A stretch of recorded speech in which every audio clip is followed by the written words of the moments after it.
안녕하세요. 저는 30년 넘게 교직 생활을 하다 정년퇴직 후 고향인 경북 문경으로 귀농한 62세 여성입니다.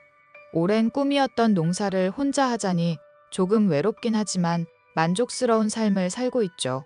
교직 생활하면서 영어를 가르쳤던 터라 주말이 되면 마을 어르신들께 소소하게 영어 가르쳐드리는 봉사활동도 하고 있어요. 농사를 지으며 허리춤에 이동식 라디오로 여러 사연을 듣는 게 유일한 낙이랍니다. 지난 주말에는 아들이 재혼했고 현재 스위스에서 신혼여행 중인데요.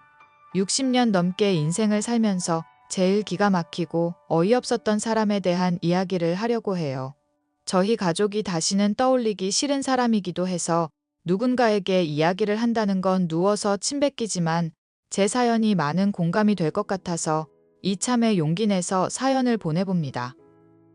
저는 대학 시절 같은 과 동기생이었던 남편과 일찌감치 연애를 시작했어요. 같이 임용고시를 보고 오랜 세월 교직 생활에 몸을 담그며 서로에 대한 사랑과 믿음으로 매일을 살았죠. 그렇게 남편과 결혼을 하고 그렇게 눈에 넣어도 안 아플 아이를 갖게 되었고 저희는 어떤 가정보다 행복하게 살고 있었습니다. 하지만 아들이 전역하기 전 제 남편은 말기암 판정을 받고 손을 써볼 수도 없이 하늘로 떠나게 됐습니다. 저는 한동안 아무것도 할 수 없는 슬픔에 빠졌고 그 슬픔을 이겨내는 데는 많은 시간이 걸렸죠. 그렇게 슬픔을 이겨내고 아들과 저는 일상으로 돌아왔어요. 아들은 항공사에 취직했고 좋은 인연을 만났다며 소개해준다더군요. 유명한 한정식 집에서 보기로 하고 설렘 반 기대 반으로 만나게 되었죠. 지금 생각해보면 절대 만나지 말았어야 했을 인연이었지만 말입니다. 첫 며느리 단아하고 단정한 겉모습에 속아 화기애애한 분위기로 상견례를 마무리 지었고 다음날 아들과 통화를 했어요. 엄마, 나야. 이제 근무 끝나고 연락하네. 그러게, 다음에 와도 된다니까. 너 피곤하잖아. 아니야, 그 사람 일정도 맞추고 어제가 차라리 나았어. 나 장기 출장도 잡혀있고 그 전에 해치우려고 약속 잡은 거거든. 아이고, 뭐가 그리 급해서. 어제 얘기 나눠보니까 사람이 참 착하더라. 그지? 우리 수진이 천사 같지? 이 팔불출아, 벌써부터 아주 난리네. 엄마는 네가 좋다고 하면 다 좋아. 사람도 착해 보이고 상냥한 게 아주 마음에 쏙 들더라. 정말? 그럼 엄마 대답 긍정적으로 봐도 되는 거야? 그래, 너희들 나이도 있고 이왕 결혼하는 거 30 되기 전에 하는 것도 나쁘진 않지. 정말? 수진이한테 말한다. 그렇게도 좋니? 그럼 내가 사랑하는 사람이랑 결혼해서 행복하게 사는 게 얼마나 큰일인데. 엄마 고마워. 너희 아버지도 이 모습을 같이 봤어야 하는데. 아이, 왜? 또 그래. 아버지도 분명히 좋아하실 거야. 그럼 너희 아버지처럼 순한 사람도 없었는데. 아무튼 수진이한테 이야기 잘해주고 그쪽 집이랑도 이야기해서 적당한 날에 날 잡아. 알겠어. 수진이랑 이야기해보고 알려줄게. 그나저나 너는 이 아가씨 어떻게 만난 거야? 뭐 하는 집안인지 물어봐도 돼? 가볍게 인사 오는 자리라서 함부로 물으면 기분 나빠할까봐 아무것도 못 물어봤네. 아, 수진이네. 그냥 보통 평범한 집이지. 수진이는 승무원이고 아버님은 공무원 퇴직하시고 지금 아파트 경비 일하셔. 어머님은 주부시고. 그렇구나. 너희들이 좋다는데 반대할 이유도 없지. 아무튼 연락 다오. 알겠어, 엄마. 뭐가 그렇게 급했는지 결혼을 허락하고 나서 2주 정도 뒤에 바로 상견례를 하기로 했어요. 둘 다 30살 전에는 결혼하고 싶어 했고 저희도 부모된 입장에서 더 늦어봤자 좋을 건 없다 생각했습니다. 며느리를 처음 만나는 자리보다 상견례 자리는 몇 배나 더 떨리더군요. 어색한 침묵도 잠시 서로에게 필요한 질문들을 하며 대화를 이어나갔어요. 생각보다 금방 긴장도 풀렸고 사돈들도 넉살도 좋고 푸근한 인상이었거든요. 두 사람은 본격적인 결혼 준비를 하게 되었고 웨딩 촬영부터 예식장 계약까지 정말 정신없었습니다. 사돈이랑 중간중간 한 번씩 만나면서 커피 한잔 했어요. 아이들 신혼살림에 대한 이야기도 하면서 이래저래 친해지기 위함이었죠. 결혼하면서 허례허식은 모두 없애고 예단이나 예물은 최소화하기로 했습니다. 앞으로 살아갈 날이 많은 두 사람에게 조금이라도 보탬이 되고자 그 돈 아껴서 그대로 주기로 했거든요. 그러다 결혼식을 2달 정도 앞둔 어느 날 기쁜 소식이 있다며 아들과 며느리가 메시지를 보내왔습니다. 엄마, 선물이야. 이게 뭐야? 뭐긴 뭐야. 초음파 사진이지. 엄마 곧 할머니 된다고. 에그머니나 내가 벌써 할머니라고? 너희 애 가졌니? 어머니, 어쩌다 보니 그렇게 됐어요. 저희가 워낙 성격이 급하잖아요. 예쁘게 봐주세요. 이제 사주 차례요. 예쁘게 봐주고 말고가 어디 있어. 어휴 대단하다 우리 며느리. 몸 고생 좀 할 텐데 어떡한다니? 아직 저도 얼떨떨하지만 훈석 씨가 잘 도와줄 거라 믿어요. 걱정 마 수진아. 우리 아이 잘 키워보자. 이런 게 세상 다 가진 기분이라는 건가 봐. 팔불출아 못 말려 진짜. 아무튼 새아가 결혼 앞두고 장하다. 몸조리 잘하고 필요한 거 있음 말만 해. 어머니, 감사합니다. 아직 입덧도 없고 딱히 느낌도 없어요. 조금 시간 지나면 배도 나오고 그럴 텐데. 다른 거 생각하지 말고 오로지 아이만 생각하렴. 먹고 싶은 거 사고 싶은 거 너 하고 싶은 대로 다 해야 해. 임신 때 맺힌 원하는 평생 가니까 눈치 보지 말고 하고 싶은 거 다 하고 살아. 엄마, 수진이한테 너무 관대한 거 아니야? 관대는 무슨. 당연히 해줘야 될 건데 아이 낳고 기르는 게 얼마나 힘든 일인지 아니? 너 새아가한테 잘해야 해. 알겠어, 엄마. 수진이는 내가 잘 챙길게. 지금 수진이 계좌로 1,500만 원 보냈다. 어? 갑자기 무슨 돈을? 아기용품도 사야 하고 이래저래 필요한 게 많을 거잖니? 내가 대충 들어보니까 요즘엔 조리원도 예약제로 한다면서 임신 사실 알자마자 대기인지 뭔지 걸어야 겨우 조리원 입실할 수 있다더라. 미리미리 챙겨주는 거니까 그걸로 조리원도 빨리 계약해. 어머니, 너무 감사해요. 너무 많이 챙겨주셨어요. 섭섭지 않게 넣었으니까 부족하면 언제든지 말하고. 2달의 시간이 흘러 결혼 후 신혼여행에 다녀온 두 사람은 바쁜 나날을 보냈습니다. 며느리는 임신 사실을 직장에 알려 항공승무원에서 지상직 근무로 발령받았지만 배가 많이 불러와 결국 직장을 그만두고 말았죠. 운동도 하고 취미생활도 하며 태교에 힘썼습니다. 그러고는 얼마 뒤 건강한 아들을 출산했어요. 그런데 말입니다. 며느리의 본성이 드러나기 시작한 건지 아이를 낳고 며느리의 태도가 조금씩 달라지기 시작했어요. 조리원에서 퇴소하고 나서 아들이 갑자기 육아휴직을 6개월이나 썼다는 겁니다.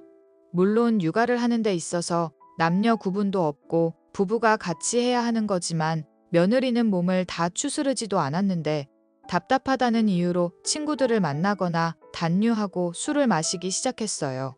다이어트도 혹독하게 해서 몸에 딱 달라붙은 옷을 입거나 외박도 하고 자유분방한 태도를 보였죠. 처음에는 육아에 대한 스트레스를 받지 않게 하기 위해 별말 하지 않았어요.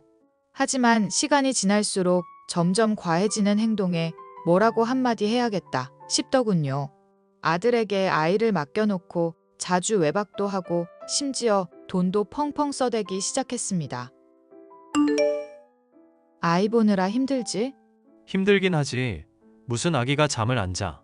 원래 그땐 다 그런 거야. 그나저나 잠도 못 자고 고생해서 어쩐다니 우리 아들. 뭐 어쩌겠어. 내 자식인데 내가 고생해야지. 아휴 그럴 줄 알고 엄마가 너랑 세아가 보약 좀 지었다.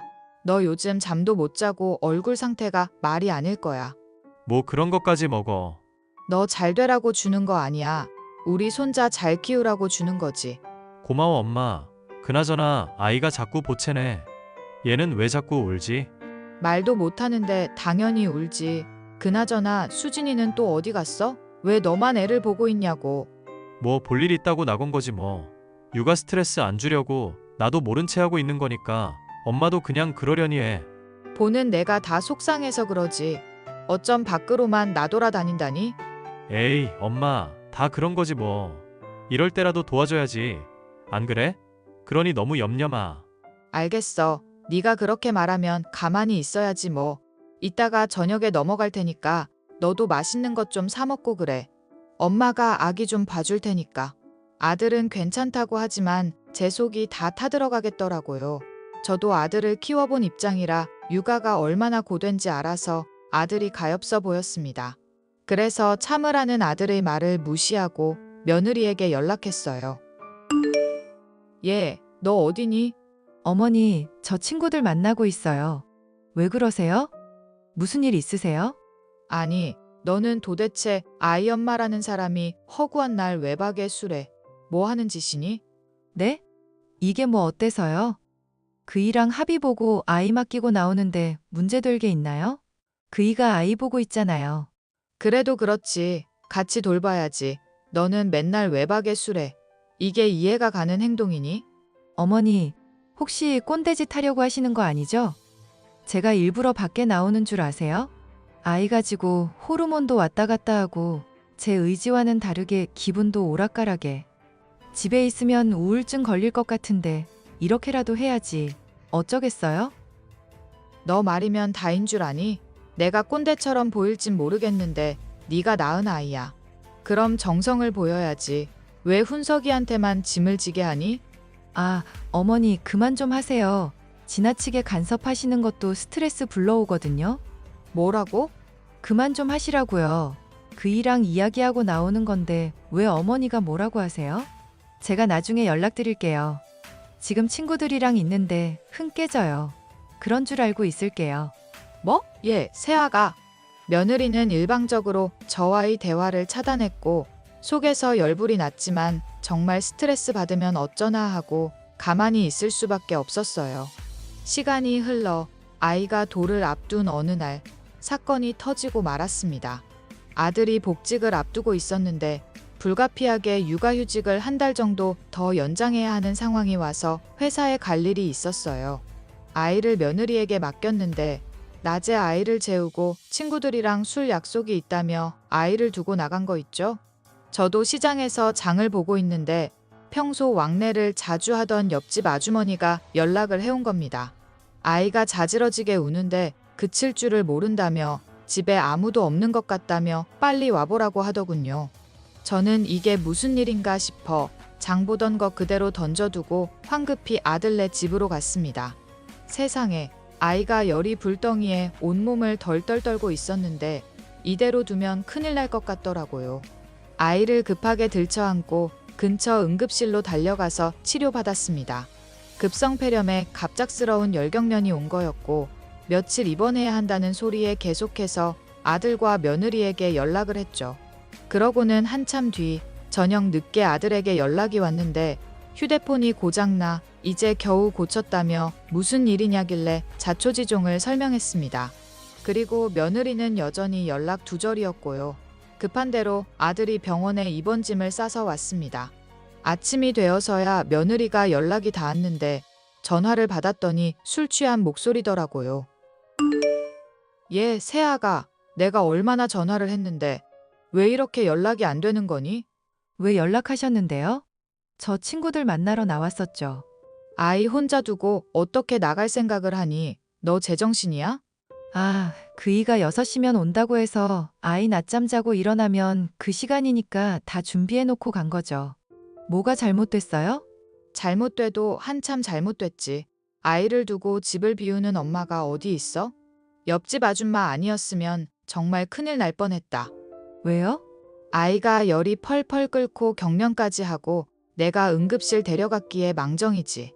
지금 훈석이가 애 데리고 입원해 있다. 네? 입원이요? 아무렇지도 않았는데? 아무렇지 않긴. 애가 급성폐렴에 열이 그렇게 있는데 어휴, 내가 그때만 생각하면. 죄송해요. 괜찮아서 아픈 줄 몰랐어요. 그나저나 어머니, 얼마 뒤면 우리 집 장손 돌인데 선물은 큰 걸로 준비하셨죠? 아, 그러고 보니 벌써 시간이 그렇게 지났네. 돌잔치는 할 거니? 그럼요, 해야죠. 근데 코로나 때문에 아직은 고민 중이고요. 어머니 선물은 뭐 주실 거예요? 글쎄다. 보통은 금반지나 목걸이 해주던데 따로 원하는 게 있니? 더도 말고 덜도 말고 딱 5천만 해주세요. 그 정도 못 해주면 우리 장손 못 볼 줄 알아요. 뭐라고? 지금 말 다 했니? 네, 다 했는데요. 아무튼 그렇게 알고 있을게요.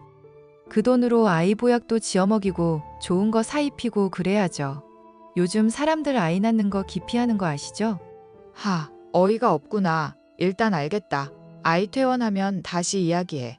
그렇게 꼬박 일주일 내내 병원에 입원해 있다가 손주가 퇴원했는데 아들의 표정이 심상치 않았습니다.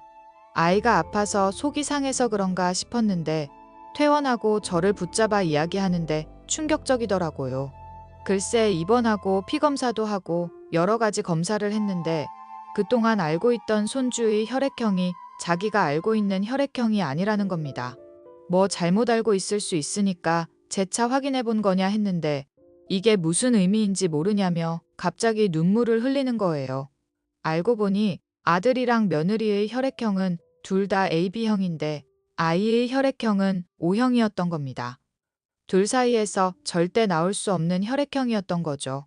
그래선 안 되지만 며느리가 자주 외박하고 술도 마시고 처음과 다른 행동에 의구심이 들더군요. 설마 하는 마음에 아이의 머리카락과 아들의 머리카락을 뽑아 유전자 검사를 의뢰했습니다. 그러던 와중에 옆집 여자한테 연락이 왔는데 기막힌 이야기도 들었어요. 아들이 밤샘 근무나 출장으로 집을 비울 때 웬 남자가 집에 드나들었다는 겁니다.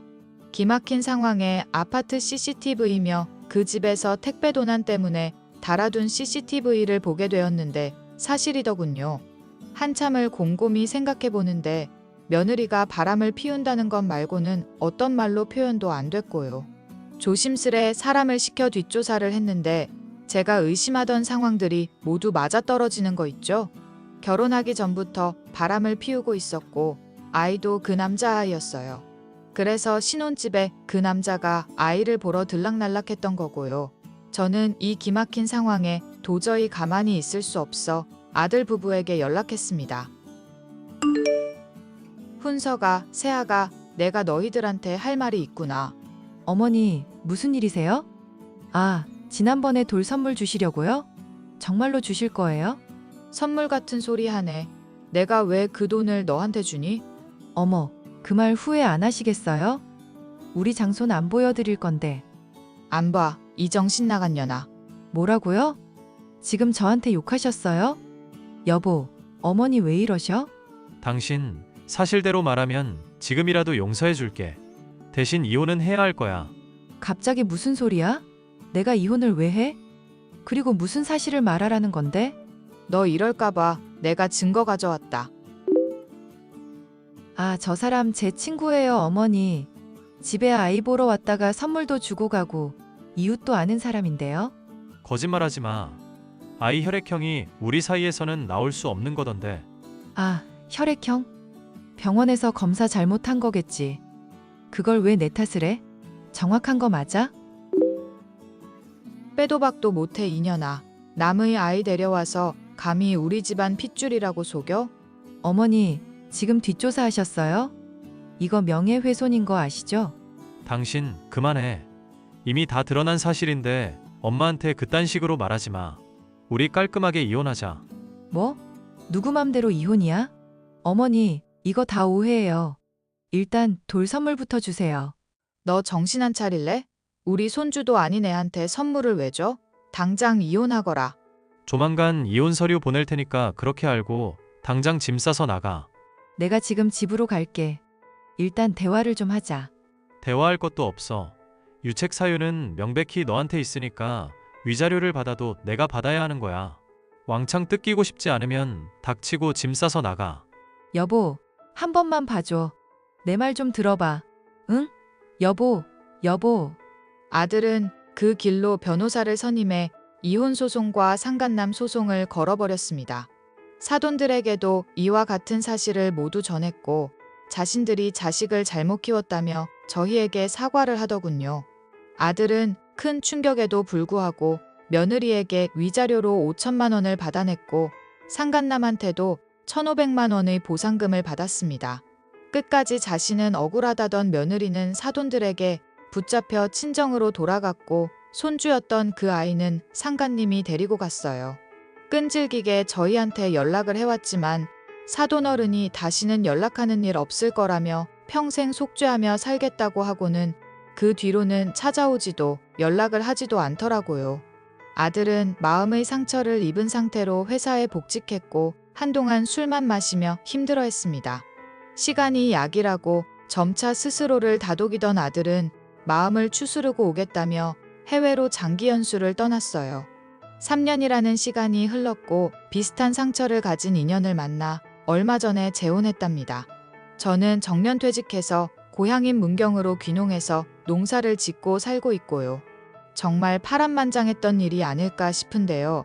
살면서 이런 일 겪는 것도 복이라고 해야 할지 경험이라고 해야 할지 의문이네요. 그래도 1년 가까이 끼고 살았던 아이라 가끔 생각은 나지만 괘씸한 며느리를 생각하면 그 아이마저도 미워지네요. 앞으로는 저나 아들이 행복하기만을 바라며 살 거예요. 그 아이도 좋은 환경에서 행복하게 자라나길 기도해 줄 겁니다.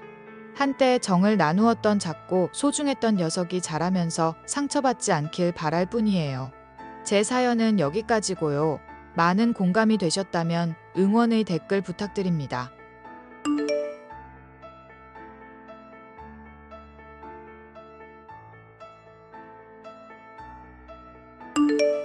안녕하세요. 저는 남편과 아이 하나를 기르며 디저트 가게를 운영하는 40대 여성입니다. 제게는 최근에 믿을 수 없을 정도로 개념이 없는 시모가 하나 생겼었는데 아무리 생각해도 답이 없는 사람이라 결국 손절을 하게 됐죠. 기생충이라는 말로도 다 표현할 수 없을 정도로 뻔뻔하던 시모에게 통쾌하게 복수를 해준 이야기를 해볼까 합니다. 여보, 오늘 가게에 당신 친엄마라면서 어떤 분이 찾아왔다 가셨거든? 어떻게 된 얘기야? 나랑 결혼하고 얼마 안 있어서 어머님은 이미 돌아가셨잖아. 사실 돌아가셨던 엄마는 계모였고 오늘 가게에 찾아온 게 친엄마야. 그동안 얘기 안 한 건 당신한테 굳이 그럴 필요가 없다고 생각해서 그랬던 거고. 친모인데 굳이 그럴 필요가 없다는 게 무슨 말이야? 나 당신이랑 같이 산 세월만 10년이다. 대체 무슨 일이 있었길래 그러는 건지 나도 좀 알면 안 될까? 나 어릴 때 아빠 사업 망한 적 있다는 거 얘기했었나? 그때 엄마 다른 남자랑 바람나서 그대로 집 나가버렸거든. 나 초등학교 때 일이고 그 뒤로는 얼굴 몇 번 가끔 본 게 다야. 그런데 요즘은 같이 살던 남자랑 이혼했다면서 부쩍 나한테 친근하게 굴고 그러네? 그럼 친모가 맞기는 맞다는 거네? 이렇게 가게까지 찾아올 정도면 아버님께 알려야 하는 거 아닐까? 요즘 심장도 안 좋으신데 괜히 알려봐야 스트레스만 받지. 당분간은 모른 척 해줘. 그리고 엄마한테는 내가 따로 연락할게. 남편과 제가 평화롭게 꾸려나가던 일상에 뜬금없이 난입한 남편의 친모. 저는 졸지에 시어머니가 하나 생기게 된 셈인데 사람 좋은 웃음을 지으며 가방에서 호박엿을 꺼내 제게 건네던 시어머니라 첫인상이 막 나쁘진 않았죠.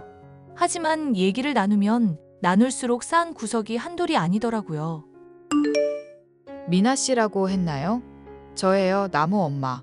나무가 아직 연락이 없길래 내가 말한 게 아직 전달이 덜 됐나 해서 연락해봤어요. 네, 어머님. 그이한테는 전달했는데 연락하겠다고 하고 아직은 전화를 안 했나 봐요. 제가 나중에 한번 다시 얘기를 해볼까요? 저기, 미나 씨. 내가 연장자니까 말은 놓아도 되겠죠? 당연히 그렇게 하셔야죠. 그이 어머니이기도 하신데요. 그래, 그럼 내 말 편히 하마. 내가 가게 찾아간 그날 뭐라고 말했었는지 너 기억하니? 정확히는 잘 기억이 안 나네요. 너한테 내가 호박엿 주면서 연락 좀 하라고 잘 전달해달라 부탁했잖니. 그러고 지금 한참이 지나도 연락이 없는 상황인데 어째 미안한 기색이 하나도 안 보이는구나. 아, 남편한테 제가 그렇다고 강요하기는 좀 그래서요.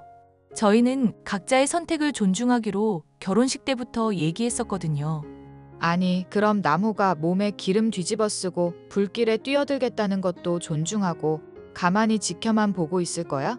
나 친모야, 친모. 세상에 하나밖에 없는 나무 친모라고. 아픈 애 병원에 데려가듯이 친모 품에서 못다한 사랑 받게 해야 할 거 아니냐. 알죠. 잘 알죠. 그런데 남편이 싫다고 하는 걸 또 억지로 연락하게 할 수는 없는 거니까요. 왜? 나무가 엄마 보기 싫다고 그러디? 괜히 연락처 안전해놓고 말 지어내고 그런 거 아니니? 아니요. 제가 어찌 감히 그러겠어요. 분명히 전달했고 따로 연락하겠다고 해서 전 그런 줄로만 알고 있었어요. 사람이 잘못된 길로 접어들고 있으면 본인 의사랑 상관없이 말려야 할 때가 있는 법이다. 부모와 자식 사이는 하늘이 점지해 준 건데 그걸 저버릴 수 없는 법이라고 전해라. 알겠니? 네, 알겠습니다, 어머님. 저는 남편의 친모가 말하는 내용을 그대로 전달하고 아이의 카톡까지 보여줬습니다. 남편이 친모의 말을 보며 한숨을 내쉬기도 했고 헛웃음을 흘리기도 했습니다. 남편은 생각을 정리하겠다며 운동복을 챙겨 밖으로 뛰쳐나갔고 한참 뒤에야 머릿속이 정리된 남편의 연락이 닿았습니다. 여보, 엄마라는 사람 말이야. 당분간은 어떻게 하는지 한번 지켜볼까 하고. 지켜본다니, 그게 무슨 말이야? 당신이 많이 상처받아서 난 다시 연락 안 할 줄 알았는데. 나도 엄마를 완전히 용서했다든가 그런 건 절대 아니야. 당장 내 가게에서 진상 부리고 난리 칠 것 같아서 당신한테 받은 연락처로 연락해봤거든. 얘기해보니까 나름대로 미안하다면서 반성도 하고 오래전 일이니 한 번만 더 기회를 달라고 그러시네. 그래서 줘보려고 기회. 당신 지금 동창이던 정웅 씨랑 절교하던 때의 그 느낌처럼 말한다? 왜? 정웅 씨가 맨날 약속 시간 늦으니까 그때부터 경고하고 횟수 세기 시작했었던가? 그러다가 딱 세 번째 될 때 바로 절교 선언했었던 거 유명하잖아. 기회를 주는데도 그걸 못 붙잡고 사람 함부로 대하는 것들은 빠른 손절이 답이지. 그래도 나는 고칠 기회는 주잖아. 좋게 말하기도 하고. 어휴, 우리 남편 무서워서 앞으로 더 긴장하면서 살아야겠네. 당신이야 나한테 세상 잘하는데 무슨 소리야. 이따가 집에 갈 때 치킨 사갈 건데 같이 야식이나 먹을까? 안 돼. 밤에는 살찌는 음식 절대 금지야. 그러잖아도 요즘 가게 디저트 메뉴 또 개발한다고 설탕 많이 먹었잖아. 치킨은 운동 좀 하고 살 좀 뺀 뒤에 허락해 줄게. 아, 오늘만 좀 먹자. 오늘만. 응? 안 된다고 말하면 안 되는 거야. 잔소리 폭격 들어간다? 남편은 결국 시어머니를 당분간 지켜보자고 말을 하기에 저는 남편의 뜻에 따르기로 했습니다. 남편이 겉으로 보기에는 허허 웃으면서 착해 보이는 사람이기는 했지만 착한 사람이 화나면 무섭다는 말의 표본이라는 것을 저는 알고 있었죠. 시어머니가 저와 남편의 존중과 대우를 받을 자격이 있는 사람인지 아닌지 저 역시도 과거의 일은 제쳐놓고서 평가해 보기로 마음먹었습니다. 얘, 오늘 나 병원 가기로 할 때 따라가기로 한 거 있진 않았지? 내가 단 걸 많이 좋아해서 그런가? 요즘은 이가 영 안 좋구나. 어머님하고 약속했는데 당연히 제가 모셔야죠. 그이가 시간만 됐어도 같이 갔을 텐데 아쉽게 됐어요. 그게 무슨 말이니? 나무가 있건 없건 내가 무슨 상관이라고? 설마 너 부른 게 번거롭다는 거 이런 식으로 티내는 거냐? 네? 티를 내다니요? 절대 그런 게 아니고요, 어머님. 그이랑 같이 보내는 시간을 많이 가지고 싶어 하실 것 같아서 말씀드린 거예요. 그러니까 나랑 둘이 있는 시간이 어색하고 불편하다는 걸 돌려서 말하는 거 아니냔 거다. 어떻게 된 애가 그냥 좋게 좋게 따라오면 될 걸 꼭 토를 한마디씩은 단다니까? 내가 정말 묻어나기로는 지역에서 알아주는 사람인데 네가 하는 말이 왜 이렇게 얄밉게 들리나 몰라? 죄송해요, 어머님. 제가 앞으로는 더 주의하겠습니다. 얘, 어른이 말하는데 뭔 웃는 이모티콘을 사용하고 앉았어? 어른 말이 우습다 이거야? 아니면 내가 하는 훈계가 말처럼 들리지도 않는 거니? 무슨 자격지심이라도 있는 것인지 저의 사소한 말 한마디 한마디를 트집 잡는 시무. 남편한테는 어떨지 모르겠으나 제 마음에서는 이미 평가가 뚝뚝 떨어지고 있었는데요. 이런 모습도 정이 떨어지는 것이었지만 사실 이건 약과에 불과했습니다. 본인이 치과에 아프다고 저를 데리고 가놓고는 병원비가 부담된다며 남편 몰래 임플란트 비용을 대라고 압박을 주더군요. 오늘 엄마랑 같이 병원 다녀왔었다며? 어떻게 됐어? 솔직하게 말을 해줄까? 아니면 좀 필터를 할까? 아님 양념을 칠까? 나야 뭐 당신이 어떻게 말하건 다 잘 받아들이잖아. 어땠길래? 오전부터 병원에 예약해 놓았다고 내 일정도 안 물으시고 약속 잡으신 건 내가 얘기했지? 그런데 병원 가서 진료 받으시더니 당신한테 말하지 말고 임플란트 비용을 내달라 하시네. 나한테